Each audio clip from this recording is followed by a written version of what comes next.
Hello everyone, I am Dr. Vikas, Assistant Professor at JCW Guravda, Rewari. Welcome back बच्चों हम लोगों ने हमारे थर्मोडायनेमिक्स फोर्थ के लास्ट लेक्चर के अंदर criteria for spontaneity of a process या रिएक्शंस को कवर किया था। हम लोगों ने देखा था कि कोई रिएक्शन स्पॉन्टेनियस कब होगी in terms of different thermodynamic functions like gives free energy, work function, internal energy, entropy. क्योंकि हम लोग एंट्रोपी जो हमारा सेकेंड लॉ ऑफ थर्मोडायनेमिक्स बोलता है कि कोई रिएक्शन स्पॉन्टेनियस होगी अगर total entropy change delta S total क्या हुआ ग्रेटर देन जीरो। अगर वो इक्वल्स टू जीरो है तो हमारा रिवर्सिबल प्रोसेस और इक्विलिब्रियम में होगा हमारा प्रोसेस या रिएक्शन।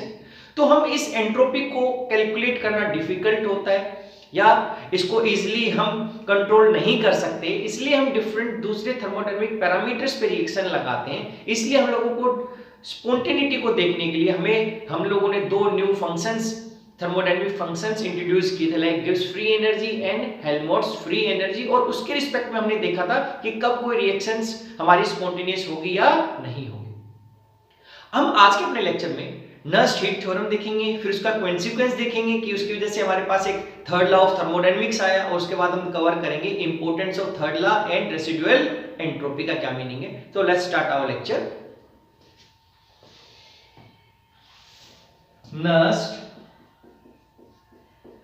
Heat theorem. नर्स्ट ने क्या किया? Nernst study the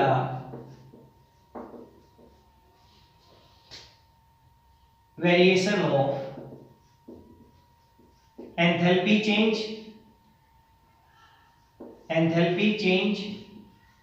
delta H and gives free energy change delta G with decrease in temperature क्या बोला नर्स्ट हीट ने? क्या बोला? इसने स्टडी किया था कि एंथैल्पी जो चेंज हो रहा है या हमारी गिव्स फ्री एनर्जी में चेंज हो रहा है वो कैसे हो रहा है विद डिक्रीज इन टेम्परेचर। अगर हम डिक्रीज करें टेम्परेचर को तो इन दोनों के अंदर क्या चेंज आएगा। तो हमने लिखा हुआ था like according to gives Helmholtz equation हम लोगों ने गिव्स हेल्महोल्ट्ज इक्वेशन किया था। तो क्या देखा था? Delta G is equals to delta H plus T curly delta G by curly T at constant P. इसने बोला when t tends to zero केल्विन, इसको जब 0 केल्विन हम बोलते हैं तो इसको बोलते हैं absolute temperature. This is absolute temperature. जब हम टेम्परेचर हमारा क्या when t tends to zero, देखो अगर t 0 हो गया, अगर इसको हमने बोला इक्वेशन 1, अगर हमारा t 0 हो गया तो ये टर्म हमारी 0 हो जाएगी। तो हमारे पास क्या आ जाएगा when t tends to 0 या when t tends to absolute kelvin absolute temperature, then delta G is equals to delta H. यानी कि उस टाइम पे यानी कि 0 केल्विन के ऊपर हमारे पास जो change in gives free energy होगा वो किसके इक्वल आ जाएगा? Change in enthalpy. इसने ऑलवेज ये और देखा कि जैसे जैसे हम टेम्परेचर को डिक्रीज करेंगे जो ये हमारा पैरामीटर है ये भी क्या हो जाएगा? Tends towards 0। He also observe that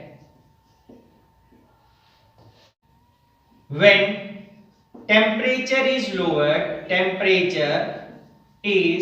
lowered toward absolute zero या absolute zero, then curly delta G by curly T P value decreases and it approaches 0 asymptotically।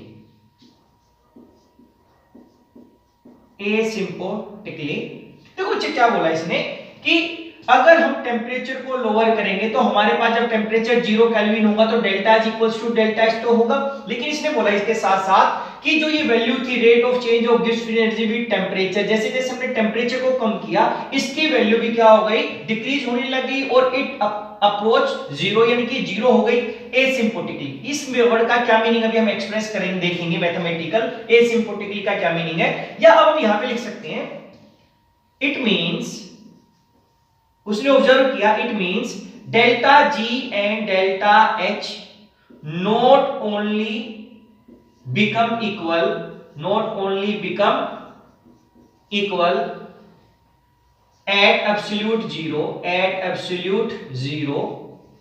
but their value approaches each other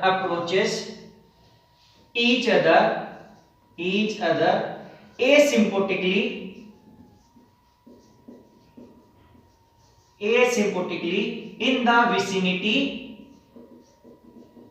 of this temperature।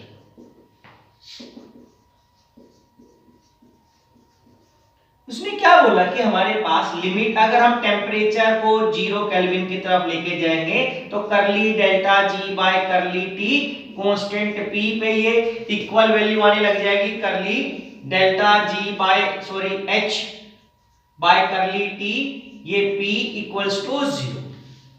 तो कह रहा है कि इसने ये बोला कि फाइनली कि जो डेल्टा G और डेल्टा H ये ओनली इक्वल नहीं बनेंगे, बट जो उनकी वैल्यू है आपस में क्या करेंगी, अप्रोच ईच अदर, क्योंकि उनकी वैल्यू है एक दूसरे की तरफ अप्रोच करने लगेगी और एसिम्प्टोटिकली इन द विसिनिटी का मतलब हो गया 0 केल्विन के पास। और इसी को उसने बोला this is Nernst heat theorem and this is called Nernst heat theorem.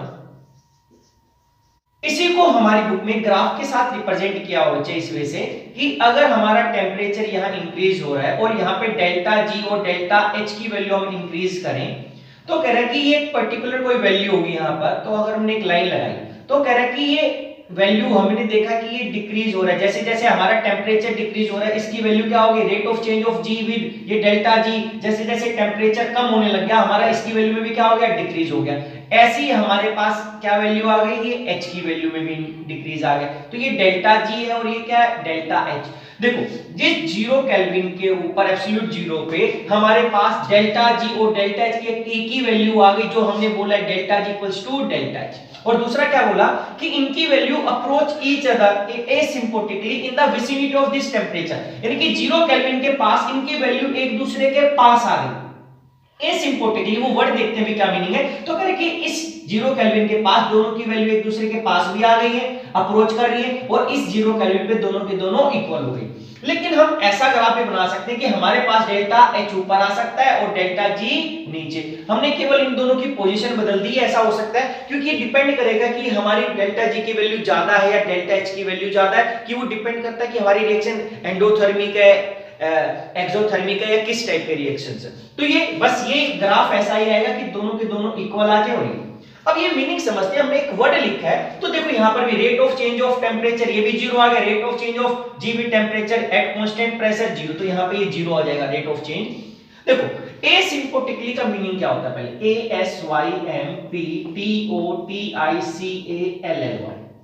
एसिम्प्टोटिकली का मीनिंग है, हम मैथमेटिक्स के अंदर देखते हैं, अगर हमने डिफरेंशिएशन क्या कर ली डेल्टा G अपॉन कर ली T एट कांस्टेंट P, अगर इसकी वैल्यू इसके डबल डिफरेंशिएशन हम कर दें, कर ली G अपॉन कर ली T स्क्वायर P, अगर इन दोनों का साइन ये इक्वल आ जाता है और दोनों का कैसा है, सेम साइन है, सेम साइन, तो हम बोलते हैं कि ये एसिम्प्टोटिकली है।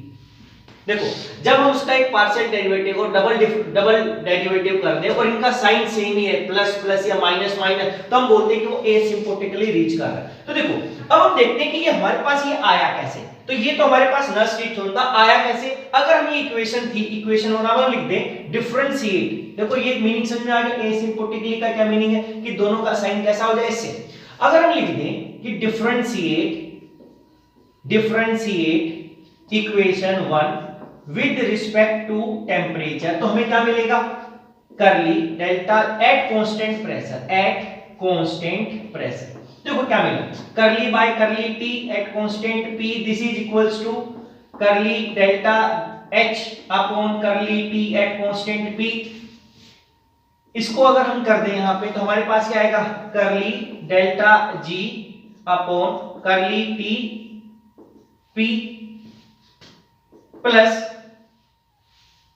T square plus T curly square delta G upon curly T P। क्योंकि यहां पर जो इसका है तो एक बार हम t के रिस्पेक्ट में करेंगे, एक बार इसके रिस्पेक्ट में करेंगे, एक बार जब t के रिस्पेक्ट में करेंगे तो ये हमारे पास ये आ जाएगा, और एक बार जब इसके रिस्पेक्ट में करेंगे तो हमारे पास ये आ जाएगा। अब देखो यहां से क्या होगा, अगर ये कर लीजिए और p ये तो कैंसिल आउट हो गए, तो अब हमारे पास यहां से क्या दिखाई दे रहा है, curly delta H upon curly T P this is equals to minus, या इसको आगे माइनस लगा देंगे माइनस, क्योंकि तो सेम टर्म थी, एक तरफ दूसरी तरफ ले जाएगी तो equals to T curly square delta G upon curly T square upon P। Double differentiation किया तो करली T स्क्वायर आएगा हमारे पास इस तरीके से। अब इस माइनस को इधर लगाओ या इधर, चलो मैं इस साइड लगा देता हूं, उससे कोई वैरी नहीं करेगा। तो इस इक्वेशन को हम बोल सकते हैं क्या, ये 2 इक्वेशन थी, नंबर 1 थी, नंबर 1 को डिफरेंशिएट करने के बाद ये नंबर 2। अब हमें यहां से दो ऑब्जर्वेशंस मिले, हम यहां से ऑब्जर्व कर सकते हैं दो चीजें बच्चे, क्या कि एक तो हमारे पास जब हमने एसिम्प्टोटिकली बोला तो जो हमारा इनका साइन वो कैसा था, सेम था, लेकिन यहां से हम लिख सकते हैं द वैल्यू ऑफ क्या, कि the value curly delta G by curly T P and curly square delta G by curly T square P both are positive, both are of same sign, both are of same sign and t cannot be negative, t cannot be negative, क्योंकि हमारा जो t था वो negative नहीं हो सकता, क्योंकि हमारा एब्सोल्यूट स्केल जो केल्विन स्केल है इसमें t 0 केल्विन तक हम मैक्सिमम जा सकते हैं, तो उससे नीचे नहीं जा सकते। ऐसा होने से क्या हुआ, अब हम लिख सकते हैं the symbol of curly delta G upon curly T P and curly delta H upon curly T P are of different sign, are of opposite sign.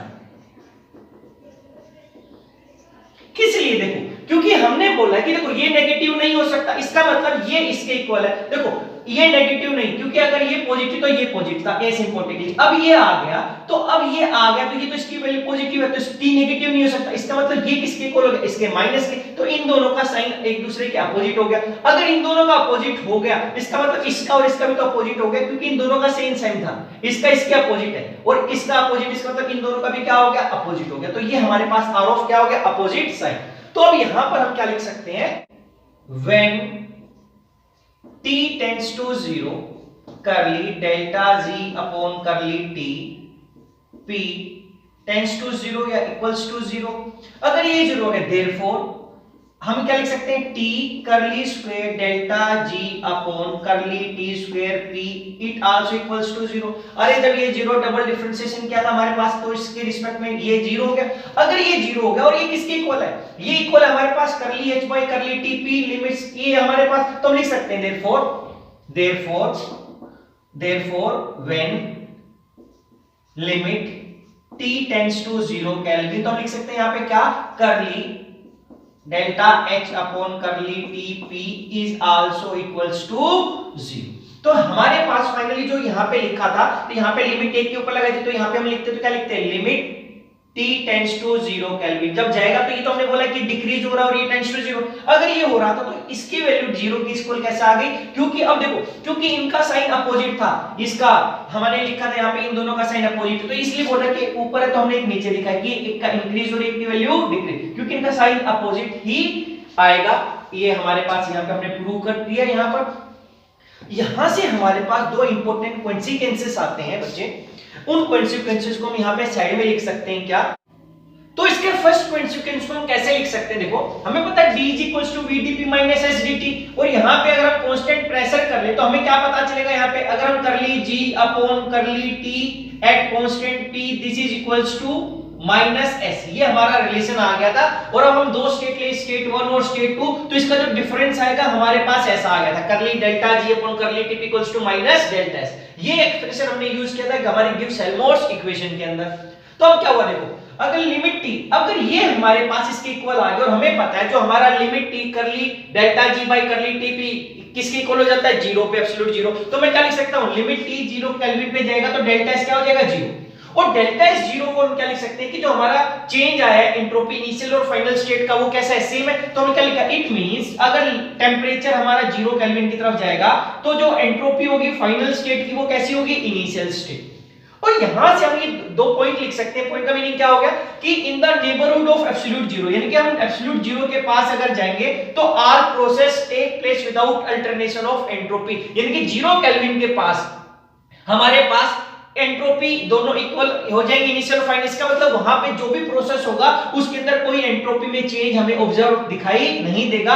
Otherwise हम बोलते हैं कोई भी अगर रिएक्शन होती है तो वो तभी होगी या स्पॉन्टेनियस होगी जब एंट्रोपी में क्या होगा, इंक्रीज होगा।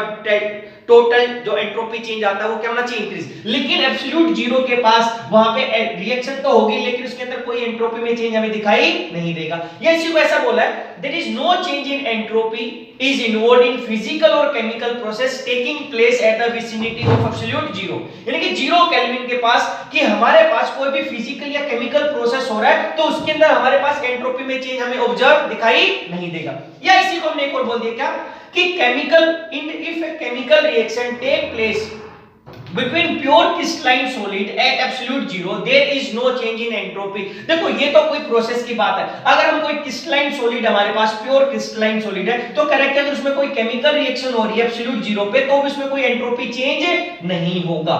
ये तीनों पॉइंट एक ही बात को दर्शाते हैं हमारे पास कि एब्सोल्यूट जब T 0 केल्विन होगा तो इनिशियल और फाइनल एंट्रोपी क्या हो जाएगी, इक्वल हो जाएगी, यानी कि वहां पे उस प्रोसेस या उस क्रिस्टलाइन सॉलिड में कोई एंट्रोपी चेंज हमें दिखाई नहीं देगा।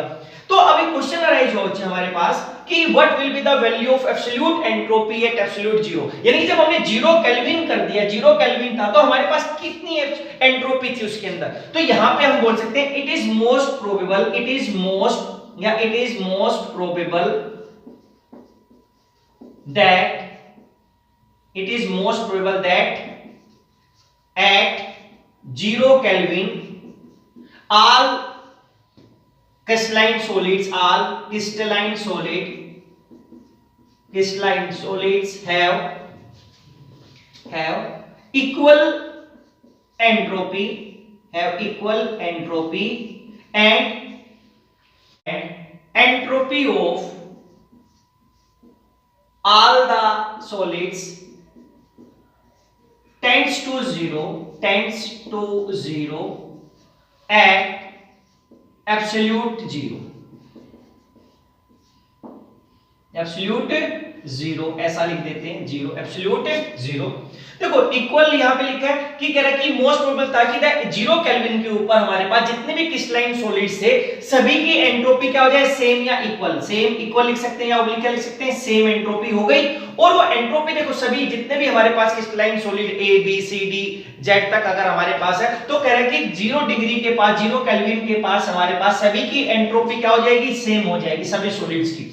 और सेकेंडली और वो एंट्रोपी क्या होगी सभी सॉलिड्स की टेंड्स टुवर्ड्स जीरो, यानी कि वो जीरो नियरली जीरो है, जीरो हो जाएगी किसके ऊपर, एब्सोल्यूट जीरो। यानी कि वहां पर एब्सोल्यूट इन द विसिनिटी अगर हम देखें 0 केल्विन के पास तो वहां पर कह रहा है कि उनकी इक्वल तो है और इक्वल होने के बाद वो क्या होगी, अगर वो प्योर क्रिस्टलाइन सॉलिड है तो उसकी एग्जैक्ट जीरो हो जाएगी या tends to zero at absolute zero temperature, absolute zero temperature. ये तो अब इसी को क्या लिख सकते हैं कि अब हमने डेल्टा एस को जीरो लिखा था तो हम लिख सकते हैं अब यहां पर limit t tends to zero, तो यहां पर जो s is equals to zero, ये अगर हमारे पास अगर वो परफेक्टली क्रिस्टलाइन सॉलिड था, क्रिस्टलाइन सॉलिड है तो उसकी जो एंट्रोपी होगी 0 केल्विन के ऊपर वो कितनी हो जाएगी, इक्वल्स टू जीरो।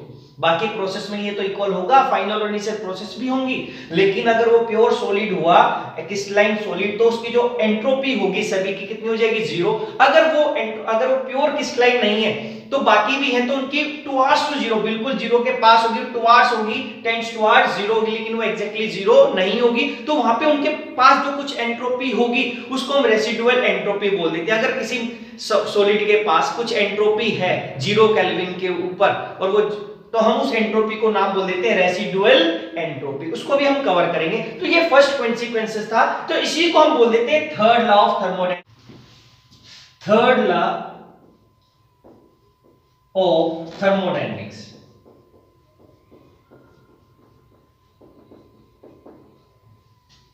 तो क्या बोला इसने, the entropy of perfectly crystalline solid, perfectly crystalline solid approach zero या becomes zero at absolute zero। यही बोला उसने, जो लिमिट टी डेल्टा जीरो तो एंट्रोपी क्या हो जाएगी zero. This is the third law और ये हमारे पास इसी से जनरेट हुआ था। तो अब यहाँ पे अगर डेफिनेशन आती तो ये लिखेंगे और इसके अंदर हम क्या लिखेंगे, ये कि limit T S equals to zero, T equals to zero तो एस इक्वल्स टू जीरो। तो ये हमारे पास क्या होता है, थर्ड लॉ ऑफ थर्मोडायनेमिक्स है, जो बताता है कि जीरो केल्विन पे हमारी परफेक्टली क्रिस्टलाइन सॉलिड में एंट्रोपी जीरो हो जाएगी, बाकी के अंदर नहीं होगी। ऐसे इसके अंदर हम दूसरा कॉन्सिक्वेंसेस देखते हैं। देखो सेकंड कॉन्सिक्वेंस क्या हो जाता है बच्चे, उससे हमारे पास अभी तक हमने लिखा curly delta H upon curly T P equals, ये लिखा था, ये limit T tends to zero kelvin था, ये किसके इक्वल था, जीरो। अगर हमने किरचॉफ इक्वेशन पढ़ा है, किरचॉफ इक्वेशन, उसने क्या बोला था कि जो हमारा वेरिएशन है delta H upon curly T P, this is equals to delta C P, ये चेंज इन हीट कैपेसिटी होता है। और हीट कैपेसिटी क्या होता है, amount of heat required to raise the temperature of any substance. जो हीट रिक्वायर्ड होती है उसका टेंपरेचर रेज करने के उसको हीट कैपेसिटी बोलते हैं। तो अब यहाँ पर अगर ये जीरो तो हम लिख सकते हैं कि ये वैल्यू यहाँ पर हम क्या लिख, अगर डेल्टा सीपी भी क्या हो जाएगा कि limit T tends to zero then delta C P equals to zero. और डेल्टा सीपी का क्या मतलब हो गया, सीपी इनिशियल, यानी कि भाई limit T tends to zero kelvin जाएगा तो Cp इनिशियल क्या हो जाएगा, हीट कैपेसिटी और फाइनल। तो ऐसे ही जब हमने एंट्रोपी लिखा था इनिशियल और फाइनल, तो यहाँ पर हमारे पास इनिशियल और ये क्या होगी, हीट कैपेसिटी और फाइनल। तो हम लिख सकते हैं कि for a process taking place at the vicinity of absolute zero there will be no change in the heat capacity, कि वहां पर हीट कैपेसिटी के अंदर भी कोई चेंज हमें ऑब्जर्व नहीं दिखाई देगा, जैसा हम लोगों को यहां पर एंट्रोपी के अंदर कोई चेंज दिखाई नहीं दे रहा था। या हम इसी से बोल सकते हैं फाइनली हमें क्या मिला, या heat capacity of all solids tends to zero at absolute zero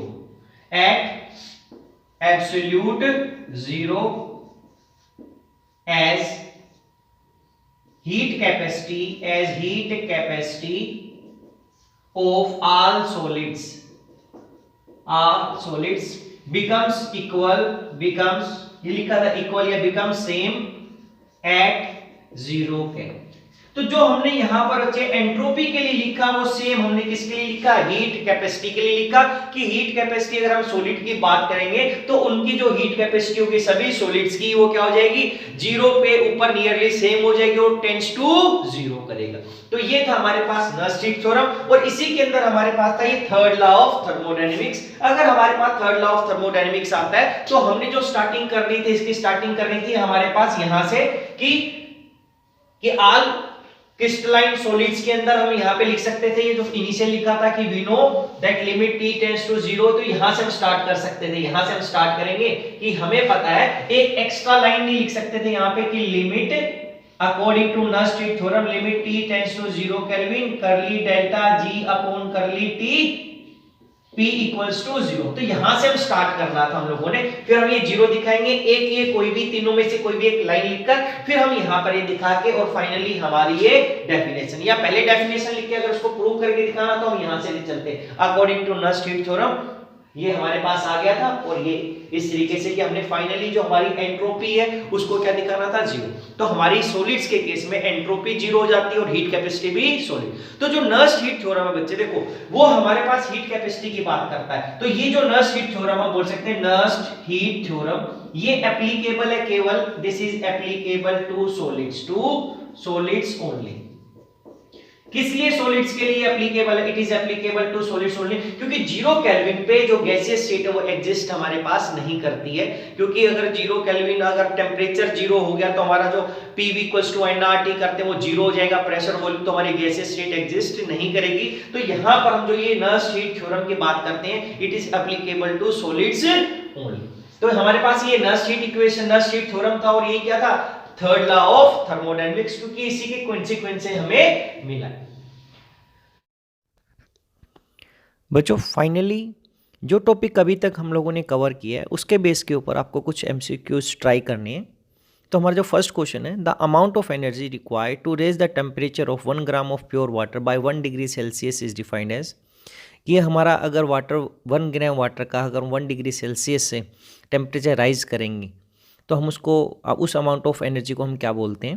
question number second, which of the following laws was formulated by Nernst, कि जो नर्स्ट हीट थ्योरम नर्स्ट ने दिया था उससे कौन सा लॉ हमारा फॉर्मुलेट हुआ है, कौन सा लॉ ऑफ थर्मोडायनेमिक्स हमारा जनरेट हुआ। Question number 3, the third law of thermodynamics state that in the limit T tends to 0, कि इसके अंदर हमें बताना है कि जब टेम्परेचर टेंड्स टू 0 हो जाए तो कौन सी कंडीशंस ट्रू होगी।